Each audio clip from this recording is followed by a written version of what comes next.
Welcome to life styles பெரிய channel. எல்லோரும் எப்படி இருக்கீங்க? நான் இங்கே ரொம்பவே நல்லா இருக்கேன். இன்றைக்கி நம்ம சேனலில் என்ன பார்க்க போகிறோம் அப்படின்னா, ஒரு குட்டி விலாக் தான், ரொம்ப ரொம்ப மினி விலாகு. என்னன்னு பார்த்தீங்கன்னா, இன்றைக்கி எனக்கு குக்கிங் ஹாஃப் குக்கிங் தான். ஏன்னா அம்மா சாம்பார் தரேன்னு சொல்லிட்டாங்க. அதனால் சாதமும் பொரியல் மட்டும் நம்ம வச்சுக்கலான்னு சொல்லிவிட்டு ஒரு 1.5 டம்ளர் ரைஸ்க்கு 3 டம்ளர் தண்ணி விட்டு நல்லா வாஷ் பண்ணி அதை விசில் போட்டு எடுத்துக்கிட்டேன். 2 விசில் மட்டும் விட்டால் போதும். எங்கள் வீட்டு அரிசிக்கு அது போதுமானது. ஸோ அது மாதிரி நல்லா ரைஸ் பண்ணி வச்சுட்டு அதுக்கப்புறம் வாழைக்காய் இருந்தது. ஸோ நான், என்னோடய ஒரு குழந்த, அப்புறம் என் வீட்டுக்கார் 3 பேர் சேர்ந்து சாப்பிட்றதுனால ஒரு வாழைக்காவே போதும் அப்படின்னு சொல்லிட்டு ஒரு வாழைக்காலையே நான் மிளகு வாழைக்காய் கறின்னு சொல்லுவாங்க இல்லையா, அதுதான் நான் பண்ணுறேன்.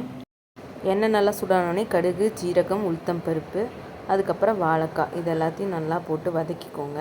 நல்லா அது வெந்ததுக்கப்புறமா அதில் கொஞ்சமாக பெருங்காயத்தூள், அதுக்கப்புறம் உப்பு, கல் உப்பு இல்லாட்டினா பொடி உப்பு, ரெண்டில் ஏதோ ஒன்று சேர்த்துக்கோங்க.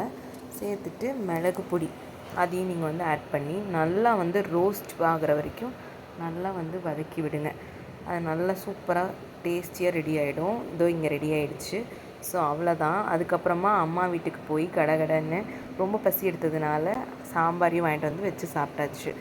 நெக்ஸ்ட் வீடியோவில் பார்க்குறேன். பாய். தேங்க்யூ.